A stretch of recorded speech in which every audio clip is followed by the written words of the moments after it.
Alright, so today I'll be showing you guys 11 different abilities that got removed from Overwatch 2. First up we have Bastion's turret form shield. This shield got automatically activated when Bastion got into turret form, and it's actually pretty OP. The shield had 1000 health, which made it pretty OP, and it was pretty hard to destroy. However, while you were in turret form with Bastion, you can only turn 180 degrees, so it was pretty hard to spot enemies and to hit them. Later on, this ultimate got removed because it was too powerful. Next up we have a Hanzo scatter arrow, and this arrow was a pretty powerful one.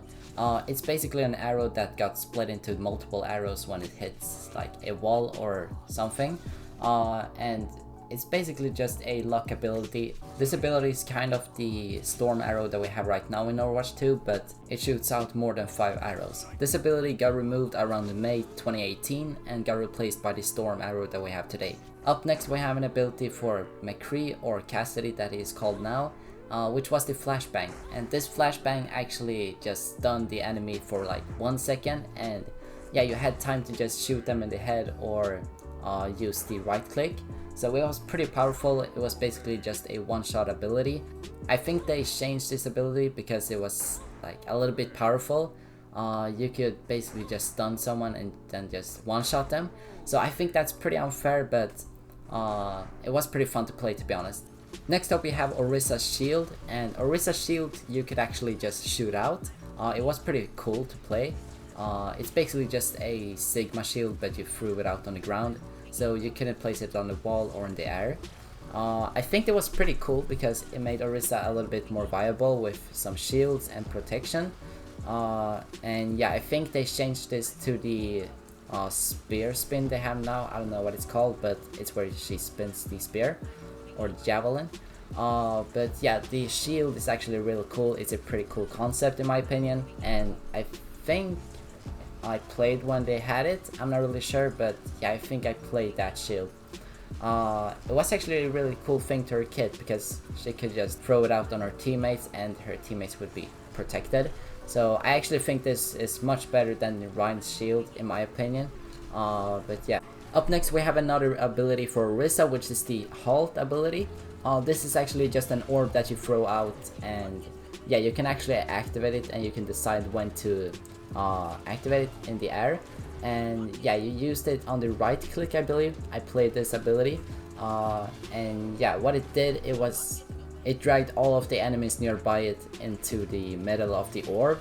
And yeah, I think it was pretty cool concept. Like you could do a lot of combos with this, like with ults or something. But yeah, they later on changed this because I don't think it really matches her kit, and therefore I think they changed it to the spear throw in Overwatch 2. Correct me if I'm wrong, but I think it was in Overwatch 2. I'm not really sure. But yeah, all of you OGs will know this ability. Next up we have an ability for Torb, which is the armor pack, and I think I played this one as well because I played in like 2018.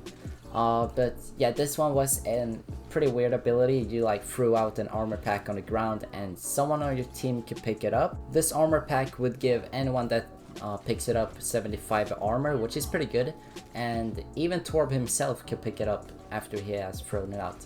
So I think it was a pretty cool one, but it's pretty weird and it doesn't really match his kit.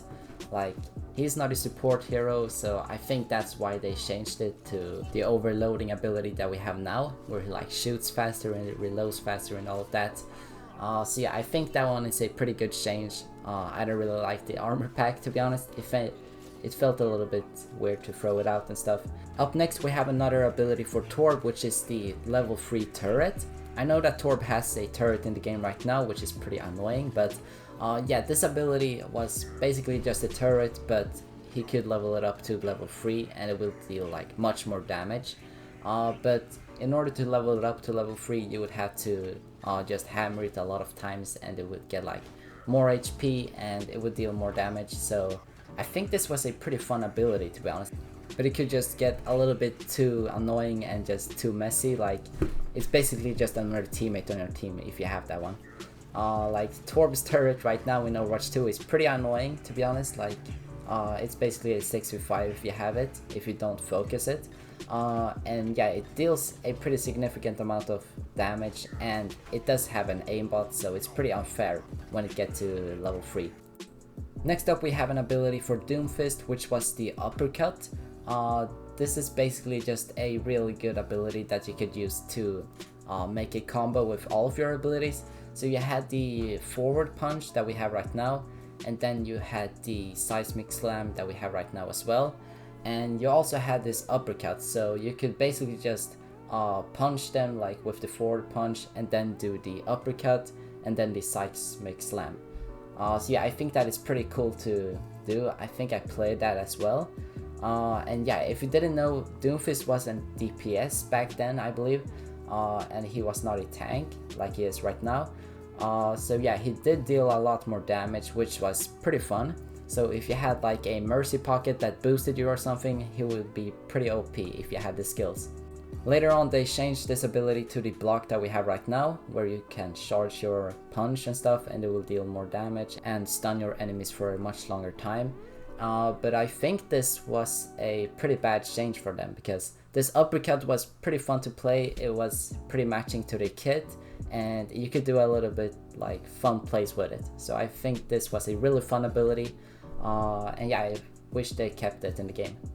Next up we have an ability for Symmetra, which is the Photon shield, and this ability is basically just a support ability. You put the shield on a teammate and it will give them like 25 shield, I believe. I don't know, I'm not really sure, but I think it was 25. And yeah, that's basically what it does. It's pretty boring ability, but it does something, I guess. Next up we have Symmetra's shield, which you could just activate and you will send it out. And it would just go forward like for all of eternity. Like it won't stop unless it touches a wall or something. But yeah, it will just go forward, and it's basically just a Sigma shield, but you can't stop it. So yeah, it was a pretty cool ability, but I don't think it matches Symmetra, since Symmetra is a DPS and not a tank. But it was a pretty cool ability, as you see on this footage right here. So it has a lot of health, to be honest, and you can basically just protect your sentry turrets, and yeah, it was a pretty fun ability, but I think it was pretty OP and stuff, because Symmetra isn't supposed to have a shield as a secondary ability. But yeah, that's pretty much it for this video. So if you enjoyed watching this video, don't forget to leave a like, subscribe and comment, and I'll see you guys in the next video. Bye!